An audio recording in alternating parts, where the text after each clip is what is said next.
सदियों पहले एक गांव में नसीम नाम का एक किसान रहता था। सादा सा आदमी, पर दिल समंदर जितना गहरा। सुबह सूरज के साथ उठता, मिट्टी में पसीना मिलाता और शाम को उसी मिट्टी से सुकून तलाशता। उसके चेहरे पर मेहनत की लकीरें थीं, मगर आंखों में इत्मीनान था, क्योंकि वो जानता था रिस्क इंसान नहीं, खुदा देता है। लेकिन जिंदगी की हर किताब में एक काला पन्ना जरूर होता है।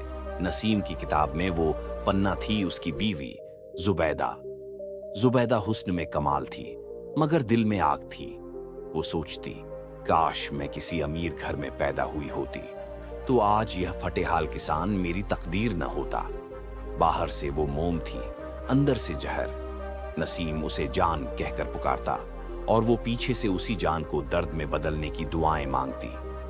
एक दिन उसने अपने नफरत भरे दिल में एक चाल बुनी। उसने कुछ आवारा लड़कों को बुलाया और बोली, जब मेरा शौहर खेत में हो तो उसका गधा दरख्त पर बांध देना। लड़कों ने हंसते हुए वैसा ही किया।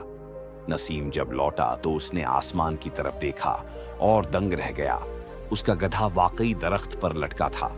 उसने माथे पर हाथ मारा और कहा, या खुदा, तेरी दुनिया में क्या क्या करिश्मे हैं। बीवी ने नकली हैरत से कहा, वाह, आप तो वली लगते हैं। ऐसा चमत्कार तो किसी फकीर का ही होता है। उसकी इस बनावट पर नसीम मुस्कुराया और उसने जो मांगा 5 दीनार दे दिए। उसे क्या पता था, ये 5 नहीं, उसकी सादगी का पहला सौदा था। कुछ दिनों बाद जुबैदा ने 200 दीनार मांगे। कहा, मेरी बहन बीमार है। नसीम ने अपनी गेहूं बेची, गधा तक बेच दिया और पैसे उसके हाथ में रखे। जुबैदा ने उन पैसों से 3 बड़ी मछलियां खरीदी और खेत में छिपा दी। जब नसीम ने हल चलाया तो मछलियां मिट्टी से निकलीं। वो चिल्लाया, सुभान अल्लाह, मछलियां तो खेत में उगाईं। बीवी बोली, आप तो खुदा के दोस्त निकले, ये तो करामत है। और वो मछलियां उठाकर घर ले गई। लेकिन उसके दिल में कोई करामत नहीं, सिर्फ धोखा था। वक्त गुजरता गया, नसीम का सब्र बढ़ता गया और जुबैदा की नफरत भी। एक दिन वो ठंडी आवाज में बोली, अगर मुझसे मोहब्बत करते हो तो तलाक दे दो। नसीम का दिल थम गया, जैसे किसी ने उसकी रूह से रोशनी खींच ली हो। उसने कहा, क्यों, मैंने क्या कमी की? जुबैदा बोली, तुम गरीब हो और मैं इस गरीबी में घुट रही हूं। पड़ोसी इकट्ठे हुए, काजी के पास मामला गया। काजी ने पूछा, किसान, क्या तुमने इसे मारा है? नसीम बोला, नहीं, मैंने तो मोहब्बत की है। काजी ने जुबैदा से पूछा, क्या सबूत है? वो बोली, अगर ये अमीर होता तो झूठे किस्से न गढ़ता।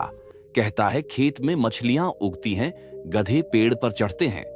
काजी ने सोचा, यह आदमी या तो दीवाना है या दुनिया का सबसे सच्चा। 2 दिन की मोहलत दी। 2 दिन बाद फैसला हुआ, तलाक। नसीम ने सिर झुका लिया, आंखों से आंसू गिरते रहे और कहा, खुदा गवाह है, मैंने इसे मोहब्बत दी। अगर मेरी सच्चाई झूठ साबित हुई तो मुझे भी माफ न करना। कुछ महीनों बाद जुबैदा ने उसी आवारा से शादी की जिससे वो चोरी छिपे मिलती थी। पहले तो वो प्यार दिखाता रहा, फिर मारने लगा, गालियां देने लगा। जब पैसे खत्म हुए उसने भी उसे तलाक दे दी। जुबैदा अब अकेली थी, न हुस्न काम आया न हवस। लोग अब उसके दरवाजे पर भीख देने से डरते थे। वो उसी किसान के दरवाजे पर आकर कहती, नसीम, मैं लौट आई हूं, मुझसे गलती हुई। नसीम ने बस इतना कहा, गलती नहीं जुबैदा, तेरे अंदर का झड़ तुझे जला गया, और दरवाजा बंद कर दिया। सच्चे लोग कभी हारते नहीं, वो वक्त को हरा देते हैं, क्योंकि वक्त खुद उनका इम्तिहान लेने आता है। जुबैदा ने सोचा था कि वो किस्मत बदल लेगी, पर नसीम ने दिखा दिया कि किस्मत नहीं, सब्र बदलता है। इसलिए दोस्तों, अगर तुम्हारी जिंदगी में कोई फरेब, दर्द या नाइंसाफी है तो सब्र करो, क्योंकि खुदा देर करता है, अंधेरा नहीं। सच्चाई देर से ही सही, पर जीतती जरूर है। जो रिश्ता खुदा के नाम पर बनाया जाए उसमें झूठ की जगह नहीं, और जो इंसान सब्र करता है, खुदा उसकी हार को सबसे बड़ी जीत में बदल देता है।